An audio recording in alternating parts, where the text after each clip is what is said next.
insyaallah. Alhamdulillah rabbil alamin. Iyyaka na'budu wa shiratal ladzina an'amta 'alaihim ghairil maghdubi 'alaihim. Alhamdulillahi rabbil alamin. Wassalatu wassalamu ala asyrafil anbiya'i wal mursalin wa ala alihi wa ashabihi ajma'in. Rabbi shrah li sadri wa yassir li amri wahlul 'uqdatam min lisani yafqahu qawli. Subhanaka la ilma lana illa ma 'allamtana innaka antal 'alimul hakim. La hawla wa la quwwata illa billahil 'aliyyil 'azim. Allahumma la sahla illa ma ja'altahu sahla wa anta taj'alul hazna was-sa'ba idza syi'ta sahla ya rabbal 'alamin. Alhamdulillah, hari ini kita masih lagi bincang hadis yang ke-36, yaitu himpunan kebaikan. Dan kita masih lagi bincang berkaitan dengan bab ilmu.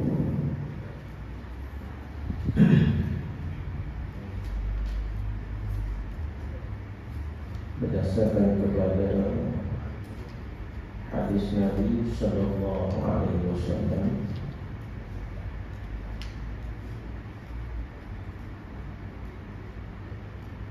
man salaka tariqan yaltamisu fihi 'ilman sahhalallahu lahu bihi tariqan ila jannah. Di mana ini kita sambung Ustaz Imam dapat tajuk dianya aku tidak tahu adalah separuh daripada ilmu.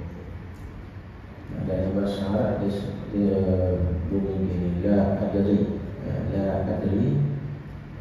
nisful ilmi, la adri nisful ilmi, aku tidak tahu itu adalah separuh daripada ilmu.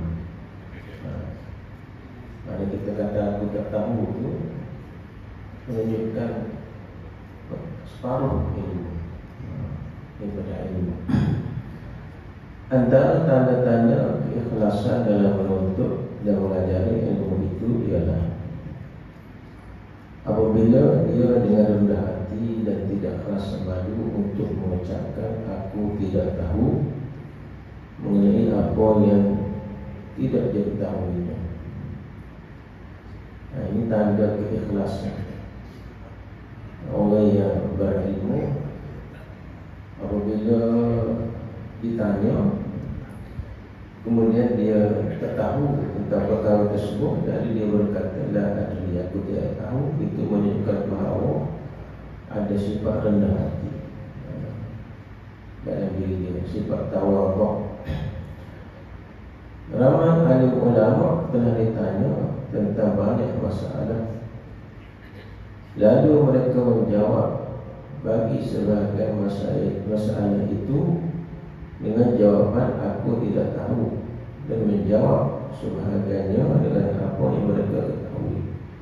Maknanya tidak jadi satu keaiban bagi orang yang tahu, apa lagi bagi orang yang tidak tahu. Bagi orang yang tahu sendiri pun kalau dia tidak tahu, dia kata aku tidak tahu. Itu satu perkara yang lumrah, yang biasa. Kadang-kadang di kalangan kita ni tidak tahu pun dia pakai jawab suara ni. Dalam bab ilmu tidak macam tu. Sehingga kan dikatakan bahawa aku tidak tahu itu adalah separuh dari ilmu. Ini adalah tanda bahawa orang yang mengucapkannya adalah seorang yang yakin dan apa yang diucapkannya. Begitulah sikap Rasulullah sallallahu alaihi wasallam. Dengan ketinggian kedudukannya, beliau tidak ditanya dan menjawab. Tidaklah orang yang ditanya itu lebih mengetahui dari orang yang bertanya. Berapa lagi? Ada satu hadis yang mana malaikat Jibril pergi ajar Nabi tentang iman, tentang Islam, tentang ihsan. Lalu ditanya tentang kiamat, bila kiamat dan sebagainya. Nabi kita jawab, mal mas'ul a'lamu minas sa'il. Tidak ada orang yang tanya itu lebih tahu daripada orang yang bertanya. Ini satu sifat tawadhu. Nabi boleh jumpa diri dia. Dia harta dia seorang Nabi. Ada benda yang dia tidak tahu. Dan Imam Asy-Sya'bi kata, la adri, sebenarnya aku tidak tahu adalah separuh daripada ilmu ini diucapkan oleh Imam Asy-Sya'bi, seorang alim dalam ilmu hadis. Imam Asy-Sya'bi kata, la adri nisful ilmu. Maknanya tokoh-tokoh ilmuwan, orang hebat pun dia kata begitu. Apatah lagi kita ya, orang awam, orang biasa ni, kadang-kadang semua tahu, semua kalau dia tahu belakang, tanya kamu pun tahu belakang. Ini masalah dia. Waqala Malik, Imam Malik kata, man qala la adri faqad afta. Barang siapa yang berkata aku tidak tahu, sebenarnya dia telah mengeluarkan satu fatwa besar.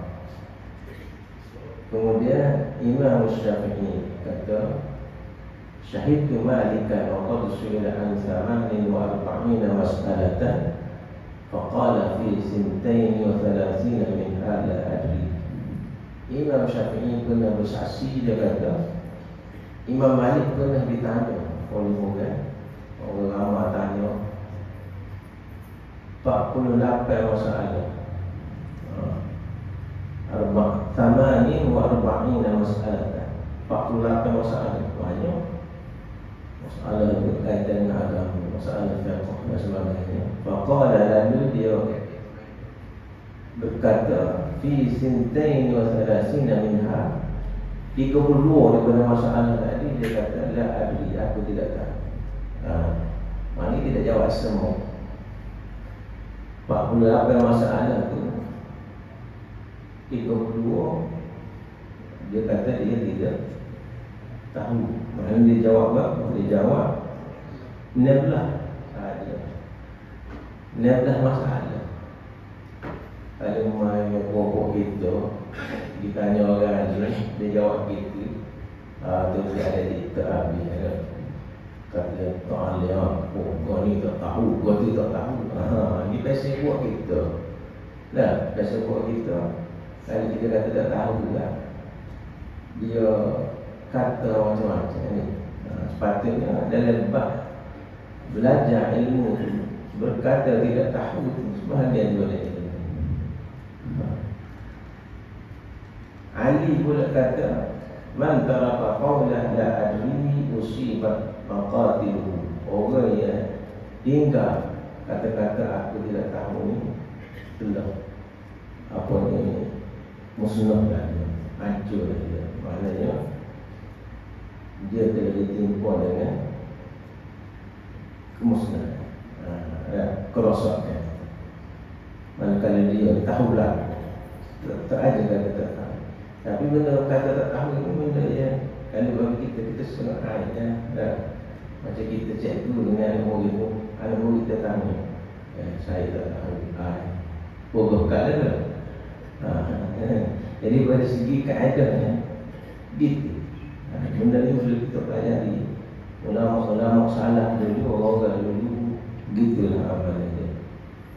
Maknanya di situ nak beritahu kepada kita cermat, cermat daripada segi dia amanah ilmu. Dia tidak goyak bersyukurnya, itu amanah ilmu. Tidaklah hina bersikap sedemikian, tak hina. Dan kita kata hina tidak. Justru Allah SWT telah berfirman, Allah Ta'ala berfirman, wa ma utitum minal ilmi illa qalila. Tidaklah kamu diberikan ilmu kecuali sedikit. Surah Al-Isra ayat 25. Mana termasuk orang yang alim, orang alim pun sikit pada dia. Orang tak tahu lagi ke situ. Siapa yang maha mengetahui? Allah kan. Mak ilmu, mak cukup, mak dekat. Orang kamil, mutakamil, mak sempurna. Allah saja. Kita sebagai manusia, hatta orang gelap, ke guru kau, ke alim kau, ustaz sikit kata wa ma utitum minal ilmi illa qalila. Sikitnya Allah Ta'ala itu sikit. Ayat ini meliputi semua. Bila situ maknanya perkataan aku tidak tahu itu adalah sebahagian daripada ilmu. Antara ada penuntut ilmu, penuntut ilmu. Kalau saya dipanggil talibul ilmi, penuntut. Daripada perkataan talabah. Talabah ni maknanya cari, tuntut. Ataupun disebut juga muridun. Kalau kita sebut murid dan orang yang berkehendak akan ilmu, maknanya mencari ilmu juga, mahu akan ilmu. Hari ini kita panggil murid tapi tak si ilmu. Nama murid tapi ghairu murid, tidak si pada ilmu. Beza. Supaya nama jom, nama Hasan baik tapi tidak baik. Gitu ya. Dan murid itu orang yang nak ke ilmu. Talibun ni orang yang cari ilmu. Dia cari ilmu, bukan ilmu cari dia. Ataupun bukan guru cari dia, dia cari guru. Itu sebenarnya. Hendaklah si penuntut ilmu sendiri yang mencari alim ulama. Mana si penuntut tu carinya. Itu kaedah itu untuk mendapat keberkatan ilmu, untuk menuntut ilmu darinya dan sentiasa melazimkan diri bersama-samanya di dalam musafir, yakni musafir, dan di tempatnya bermukim. Di mana terguru itu dia ikut agar boleh berkhidmat untuknya. Di samping memperoleh ilmu dan adab. Allah SWT telah berfirman dalam mengisahkan tentang Musa AS bersama Khidir AS dalam surah Al-Kahfi ayat 66. Cerita tentang Nabi Musa AS dan Nabi Khidir dalam ayat surah Al-Kahfi ayat 60 hingga ayat 82. Allah Ta'ala menceritakan kisah yang berlaku di antara Nabi Musa AS dan Nabi Khidir. Nabi Musa ini seorang Nabi dan Rasul. Nabi ini yang Allah Ta'ala bagi kepada dia Nabi. Dan Rasul ni Allah Ta'ala bagi kepada dia risalah. Nabi Musa ni maknanya dari segi ilmu di dada dia yang hebat dah. Dia menguasai kitab Taurat dan macam-macam kitab, macam-macam ilmu yang ada pada di dada Nabi Musa AS. Ini ceritakan Nabi Musa ni, suatu kaum dia, Bani Israel tanya dia, siapa orang paling alim akan menghukum pada waktu ni? Dia kata aku, Nabi Musa AS. Dan ada ketika kita keluar kita, bangun kita merasa diri kita paling tahu berapa. Di situ ada keluhan Allah Ta'ala, maknanya murka. Lalu Allah Ta'ala kata ada lagi orang lebih alim daripada wahai Musa. Dia dah cari di dua pertemuan laut, Majma'ul Bahr. Allah Ta'ala sebut dalam Quran Majma'ul Bahr. Cerita dia panjang sehingga Nabi Musa tak puas hati, nak dapat lagi ilmu lebih lagi dicari. Khidir dia banyak dah ilmu tapi dia nak cari. Itu dalam bab ni kita kata cari guru, mencari guru. Dia alim dah Musa, tapi Allah Ta'ala kata ada lagi yang lebih alim daripada kamu. Namanya Khidir tu pandangan daripada ulama dan Quran. Allah Ta'ala tak beritahu, Allah Ta'ala sebut abdul saja, hamba. Tapi ditafsirkan hamba itu adalah Nabi Khidir. Lalu Musa pergi cari. Ceritanya ayat 66 ni Allah Ta'ala sebut hal attabi'uka ala an tu'allimani mimma 'ullimta rushda. Musa kata kepada Khidir, bolehkah aku mengikutimu supaya kamu mengajarkan kepadaku ilmu yang benar di antara ilmu yang telah diajarkan kepadamu. Dicari jumpa. Bila Allah Ta'ala kata gini jumpa, pecahkan dia. panjang cerita dia. Jumpa dengan Khidir, dia pergi, dia raya, aku nak ikutmu, nak belajar. Akhirnya dia kata, nak belajar apa lagi? Ini mu'alim pun tahu tak? Saya nak belajar juga. Kalau nak belajar boleh, syaratnya kena sabar lah. Kena sabar, kena banyak bersabar dengan aku ni, untuk mendapatkan ilmu tadi. Pada cerita Nabi Musa ni, daripada segi kesabaran dia tengok begitu sikit.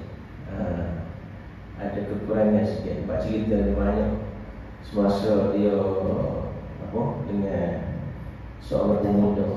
Seorang pemuda dia telah tapak mati pemuda. Fawakazahu Musa faqadha alaih. Dia nak diselesai masalah bandar dua orang antara Bani Israel dan Kipti, bangsa Kipti. Dia bina apa? Orang lelaki mati. Dan orang itu pongok. Dia backing, tidak sabar lah dia terkena. Orang pongok ni nampak dah dia dah. Jadi di sini ujian Allah Ta'ala dia datang. Nabi Musa ni cukup Khidir untuk belajar ilmu, dan Nabi Khidir kata mungkin namanya bersabar. Dan syarat yang kedua jangan tanya. Jangan itu banyak tanya, dengar dia. Jadi kalau ada banyak kamu tanya dia. Ya. Dia tu dia antara adab dengan guru. Adab dengan guru. Benda tu kena sabar. Jadi kebetulannya apa yang disampaikan oleh Khidir ni benda hak pelik-pelik. Benda hak di luar. Di luar apa ni pemikiran biasa. Luar pemikiran biasa. Di antaranya kita ringkas cerita, di antaranya bila dia berjalan-jalan, dia kata kepada Musa, dia kata mungkin sabar. Yang kedua, jangan tukar tanya.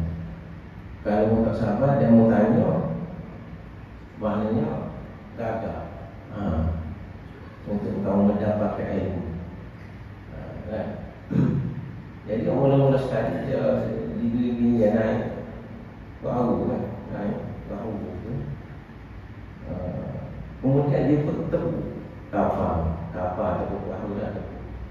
Lalu Musa tengok, dia ni mana jahat gitu, ditepuk. Pasal daripada segi ilmu biasa ni,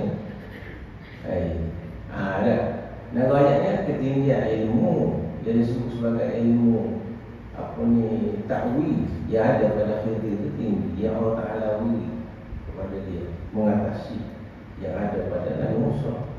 Nabi Musa itu sudah ada apa yang dia tepuk ni. Tak ada kata kita kena sabar. Aku lah kena tepuk ni. Tengok dia kuat tak apa. Sorry maaf dia kata ingat. Yang mana begitu dah. Dia kata aku tak ingat. Aku tak ingat pasal ni pun tak ada yang tanya. Berjalan bodoh. Jalan-jalan dia pun dengan budak ju. Budak-budak ju. Ini tu bunuh pula budak-budak. Khidir dia bunuh. Sebab dia tertahan daripada segi ilmu. Apa dia memastikan, muafakan budak tu dengan kita kata ilham daripada Allah SWT. Sebab cerita dia panjang apa, sebab dia cerita balik apa. Maka dia ni satu jenayah dibunuh kan. Apa bunuh budak pula ni? Tadi aku kata jangan dia tanya. Cepat dia tanya. Maaf kata sekali lagi aku buat. Kalau tanya, ni mu tanya mu tak sabar. Bisa hari kita dulu cukup setakatnya. Yang tiga dia pergi sampai sebuah kampung. Dia berjalan masuk kampung tu minta makan ni. Orang kampung tak layan dia. Tak boleh makan tak kampung. Maknanya tak cara dia. Tidak ada layan yang orang baik. Tiba-tiba ada satu dia nak tombal, nak betul. Khidir ni pula, Nabi Khidir ni pula bina orang boleh. Baik tak minta opah, tak minta gapur. Kawan dia tak puas hati. Biasa mana. Kalau tak ada dia tak boleh makan, tak layan, tak gapur. Lepas itu dia buat, dia comel pula. Lepas tak minta opah sekian. Dia tanya Khidir, mana ada ni? Tak ada, kata dia jangan tanya. Tanya apa je? Cukup kan? Tak kira tak. Dan bila dia kata benda semua, ketiga benda aku buat tu ada. Daripada segi ilmu yang mana kamu tak tahu. Dia dah. Kamu tak tahu apa aku tepuk kapal tadi, menyebabkan kapal tu bocor. Kamu kata apa mulut bocor tepuk perahu kan, menyebabkan kalau orang itu lemah habis orang. Sebabnya kapal ni milik orang miskin. Kapal ni di mana raja dia ada sini, dia ada something ni kan. Raja ni akan pergi cari mana-mana orang kapal ada kapal perahu, dia akan faham. Orang kapal boleh, kalau tak boleh dia tak ambil. Dia tak tepuk awal-awal. Raja tu mari tak ambil lah muka kapal tu kena tepuk lah. Okey tu mana dia ada ilmu. Kita itu buat tak rasa ilmu. Walaupun pada zahir kita tengok bilang.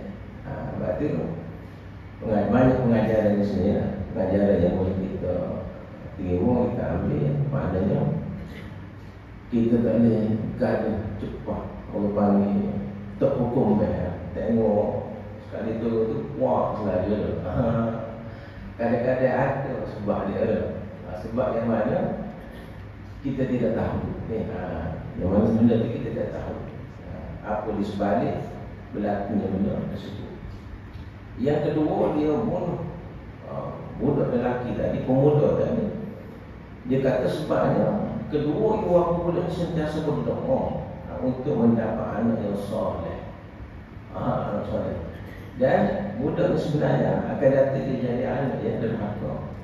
Anak yang akan boleh mempengaruhi kedua bapa ni menjadi kufur terhadap Allah. Dan dimatikan lebih awal untuk menjaga kedua bapanya supaya tidak dipengaruhi oleh anak. Kita ada kamu tahu, saya tak tahu. Aku tak ada. Ilmu lah. Ilmu dipanggil takwil.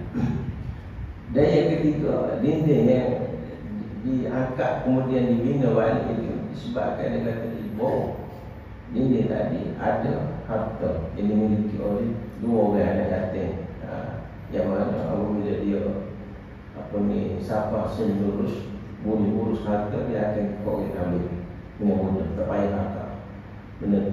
Jadi terjawab ketika tadi oleh bahawa bila tadi memiliki ilmu yang tidak dimiliki oleh Nabi Musa AS. Yang cerita di sini bahawa daripada segi adab memiliki ilmu ini, Nabi Musa AS cari ke guru, pahikut ke guru sekali dengan ke guru untuk mendapatkan ilmu tersebut. Daripada segi adab, bukan kita kata guru cari murid. Banyak dengan sama kita ni, cikgu cari murid, minta cari murid. Tidak kata murid cari cikgu. Daripada segi adab kita dengan guru untuk mendapatkan keberkatan ilmu tadi. Orang ahli zaman dulu dia cari guru. Dia merantau satu tempat pergi, dari satu tempat dari satu tempat mana. Orang kita sini dulu pergi ke petani, pergi belajar di petani, belajar di macam-macam tempat kan. Pondok-pondok ada pergi cari sampai ke Mekah, sampai ke tanah Arab dan sebagainya untuk mendapatkan ilmu. Kemudian tajuk yang seterusnya iaitu zikir kepada Allah Subhanahu wa ta'ala. Zikrullah. Zikir kepada Allah Subhanahu wa ta'ala adalah sebesar-besar ibadah. Allah Subhanahu wa ta'ala telah berfirman, "Utlu ma uhiya ilaika minal kitabi wa aqimis shalah. Innas salata tanha 'anil fahsya'i wal munkar wa la dzikrullahi akbar wallahu ya'lamu ma tasna'un." Maksudnya bacalah apa yang telah diwahyukan kepadamu, yaitu Al-Kitab, yakni Al-Quran, dan dirikanlah salat. Sesungguhnya salat itu mencegah fahsya, yakni perkara keji, dan munkar, dan sesungguhnya mengingati Allah, yakni salat adalah lebih besar keutamaannya dari ibadat-ibadat lain, dan Allah mengetahui apa yang kamu kerjakan. Surah Al-Ankabut ayat 45. Yang demikian itu adalah disebabkan mengingati Allah Subhanahu wa ta'ala, menyebabkan seseorang insan itu beriltizam dengan syariat Allah Subhanahu wa ta'ala dalam setiap keadaannya. Beliau merasakan bahawa Allah Subhanahu wa ta'ala sentiasa mengawasinya dan memerhatikannya. Lalu jadilah perasaannya itu sebagai pemerhati bagi dirinya. Justru demikian, segala tindak tanduknya menjadi betul dan baiklah keadaannya di antaranya dengan Allah Subhanahu wa taala dan antaranya sesama makhluk. Oleh sebab itu Allah Subhanahu wa taala memerintahkan seorang muslim itu supaya sentiasa mengingati Allah Subhanahu wa taala di dalam semua keadaan dan hal. Menyebut zikrullah tadi dalam semua keadaan dan hal. Dan salat itu adalah sebesar-besar zikrullah. Kita mengingati Allah Subhanahu wa taala. Firman Allah Subhanahu wa taala, ya ayyuhalladzina amanu dzkurullaha dzikran katsiran wasabbihuhu bukratan wa asila. Maksudnya, wahai orang-orang yang beriman, ingatilah Allah dengan sebanyak-banyaknya dan bertasbihlah dengan memujinya di waktu pagi dan petang. Surah Al-Ahzab ayat 41. Maksudnya adalah bertasbih memuji Allah SWT pada setiap waktu. Dan firman-Nya lagi, "Idza qadaytumus salata fadhkurullaha qiyaman wa qu'udan wa 'ala junubikum." Maksudnya, maka apabila kamu selesai mengerjakan salat, maka ingatilah Allah waktu kamu berdiri, duduk dan di atas lambung kamu. Surah An-Nisa ayat 103. Maksudnya adalah mengingati Allah SWT dalam semua keadaan. Sebaik-baik zikir adalah Al-Quran. Dan sebaik-baik perkara bagi seseorang itu untuk mengingati Allah SWT adalah perkataannya, yakni kalam Allah. Perkataannya itu kalam Allah yang telah diturunkannya kepada Rasul pilihannya Muhammad sallallahu alaihi wasallam. Justru di dalam Al-Quran itu selain sebagai zikir, apabila membacanya juga mengandungi penjelas syariat Allah SWT. Apa yang wajib atas setiap muslim untuk mengiltizaminya dan apa yang mesti dijauhinya. Selain daripada dia sebagai zikir, dia juga ada sebagai panduan, peraturan untuk kita ikuti dan patuhi. Hendaklah beliau mengambil manhaj, yakni dasar perlembagaan dari Al-Quran itu yang akan membina kepribadian dan sikapnya serta membawanya ke arah kejayaan dan kebahagiaan. Firman Allah Subhanahu wa taala dalam surah An-Nahl ayat 44, "Wa anzalna ilaika dzikra litubayyana lin-nasi ma nuzila ilaihim wa la'allahum yatafakkarun." Maksudnya, dan kami menurunkan kepadamu Al-Quran agar kamu menerangkan kepada umat manusia apa yang telah diturunkan kepada mereka dan supaya mereka memikirkannya. Surah An-Nahl ayat 44. Disebut di sini Al-Quran itu Az-Zikr. Wa anzalna ilaika dzikra, dan kami turunkan kepada kamu wahai Muhammad Az-Zikra. Az-Zikra itu maksud zikir, dan zikir di sini dia tuju kepada Al-Quran. Maknanya Al-Quran itu adalah sebaik-baik zikir. Dan firman Allah Subhanahu wa taala, "In huwa illa dzikrun wa Qur'anun mubin." Al-Quran itu tidak lain hanya penajaran. Zikrun juga disebut sini. Dan kitab yang memberi penerangan. Merujuk pada Al-Quran itu zikrun. Dan firman Allah Subhanahu wa taala dalam surah As-Sad ayat 49, "Hadza zikrun wa inna lil muttaqina la husna ma'ab." Dan inilah kehormatan bagi mereka, dan sesungguhnya bagi orang yang bertakwa benar-benar disediakan tempat kembali yang baik. Dan firman-Nya di dalam Al-Quran di dalam surah Al-Qamar ayat 17, "Wa laqad yassarna al-Qur'ana lidzikri fahal min mudzakir." Dan sesungguhnya telah kami mudahkan Al-Quran untuk pelajaran, maka ada orang yang mengambil pelajaran. Jadi Quran itu sebaik-baik zikir. Perlu kita baca setiap hari dan maknanya sebagai panduan syariat kita untuk kita jadikan panduan sepanjang hidup kita. Tajuk yang seterusnya iaitu memakmurkan masjid. Memakmurkan masjid ini berdasarkan kepada sabda Nabi yang seterusnya. Ada hadis apanya ni? Nabi sebut, "Wa majtama'a qaumun fi baitin min buyutillah." Mana di sini ada kaitan berkaitan dengan memakmurkan masjid. Sebaik-baik tempat untuk mengingati Allah SWT dan membaca Al-Quran serta mempelajari ilmu adalah masjid-masjid yang merupakan rumah Allah Subhanahu wa ta'ala yang dimakmurkan oleh orang-orang yang beriman di atas muka bumi.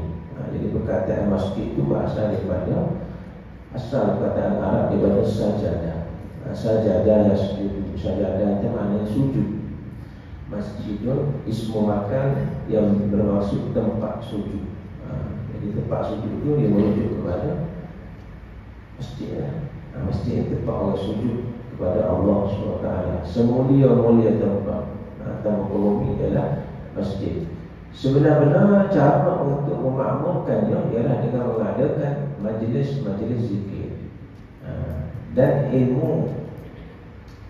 Di samping solat 5 waktu, solat-solat yang lain yang dikerjakan dalam masjid. Semua itu contoh-contoh maknanya untuk kita makmurkan masjid ini daripada dua sudut makna. Pertamanya daripada segi fizikal dia, dan yang kedua daripada segi spiritual, kerohanian. Pembangunan masjid itu sendiri juga disebut sebagai memakmurkan masjid. Kita bina masjid, kita cat masjid, kita letak kapet dalam masjid, kita hias dan sebagainya, kita letak apa-apa yang patut dalam masjid, itu juga disebut sebagai makmur. Itu makmur pada segi fizikal. Kemudian daripada segi pengisian dalam masjid juga disebut sebagai memakmurkan masjid. Disebut sebagai takmir masjid. Seperti ada kuliah-kuliah agama dan sebagainya.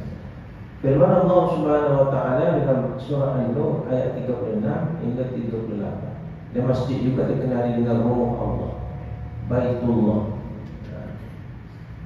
Firman Allah Subhanahu wa ta'ala dalam surah An-Nur ayat 36 hingga 38, fi buyutin adzina Allahu an turfa'a wa yudhkara fiha ismuhu yusabbihu lahu fiha bil ghuduwi wal asal.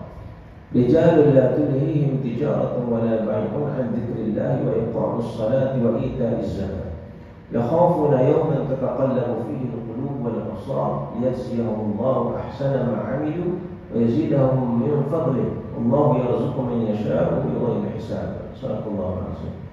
Maksudnya bertasbihlah kepada Allah bila masjid-masjid yang telah diperintahkan untuk dimuliakan dan disebut namanya di dalamnya pada waktu pagi dan waktu petang. Lelaki yang tidak dilalaikan oleh perniagaan dan tidak pula oleh jual beli dari mengerti Allah SWT dan dari mendirikan salat dan dari membayar zakat. Mereka takut pada suatu hari yang di hari itu hati dan penglihatan menjadi goncang. Mereka mengerjakan yang demikian itu supaya Allah memberi balasan kepada mereka dengan balasan yang lebih baik dari apa yang telah mereka kerjakan, dan supaya Allah menambah kurnianya kepada mereka, dan Allah memberi rezeki pada siapa yang dikenakinya tanpa batas.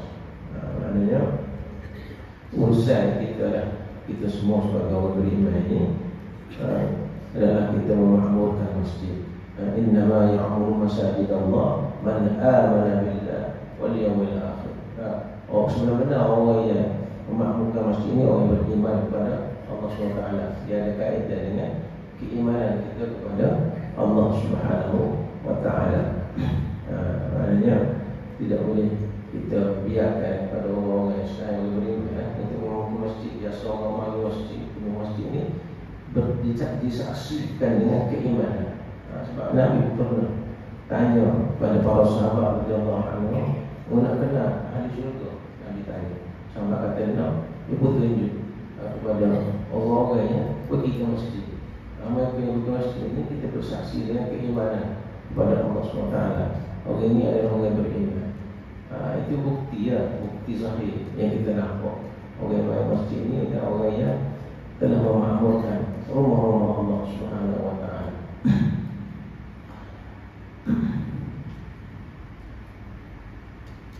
Kita masuk tadi khususnya tilawah Al-Quran ibadah infiradi secara persoalan, infiradi dan syarat mufrad, dan meminta syafaat lazim wa syafaatnya. Telah diterangkan bahawa tilawah Al-Quran adalah merupakan satu ibadat yang diperintahkan dan orang Muslim yang melaksanakannya diganjari dengan pahala. maka pembacaan Al-Quran itu menjadi wasilah, yakni perantara baginya untuk memperoleh kejayaan dan kiamat dan keredaan Allah SWT. Apabila mana Al-Quran itu akan mensyafaati orang yang membaca dan menjaganya di sisi Allah SWT. Ini ada bab tilawah Al-Quran, membaca Al-Quran. Kita dengan Al-Quran atas hukum ini, maka orang yang beramal membaca Al-Quran itu sebenarnya dia telah akan menjadi syafaat kepada orang yang membaca Quran itu pada hari kiamat nanti. Firman Allah SWT dalam surah Al-Kahfi ayat 27, wa ma uhiya ilaika min kitab rabbik, dan bacalah apa yang terwahyukan kepadamu dari kitab Tuhanmu. Ini bacalah Al-Quran. Wa ma uhiya ilaika, bacalah apa yang terwahyukan kepadamu, yakni Al-Quran. Min kitab rabbik, daripada kitab Tuhanmu. Firman Allah SWT, "Utlu ma uhiya ilaika minal kitab wa aqimus salat." Dan bacalah Al-Quran dan telah diwahyukan kepadamu dari Al-Kitab, dari Al-Quran, dan dirikan salat. Surah Al-Ankabut ayat 40. Jadi kita di situ dulu, dan insya-Allah kita sama-sama. Allahu A'uzubillahi minasyaitonir rajim. Bismillahirrahmanirrahim. Alhamdulillahirabbil alamin, wassalatu wassalamu ala asyrafil anbiya'i wal mursalin وعلى آله وصحبه أجمعين. اللهم اجعل جمعنا هذا جمعا مرحوما وتفرقنا من بعده تفرقا معصوما، ولا تجعل اللهم فينا ولا معنا ولا من يتبعنا شقيا ولا مضرورا ولا محروما يا رب العالمين. اللهم زدنا علما وارزقنا فهما، وصلى الله على سيدنا محمد وعلى آله وصحبه وسلم، والحمد لله رب العالمين. تقبل الله.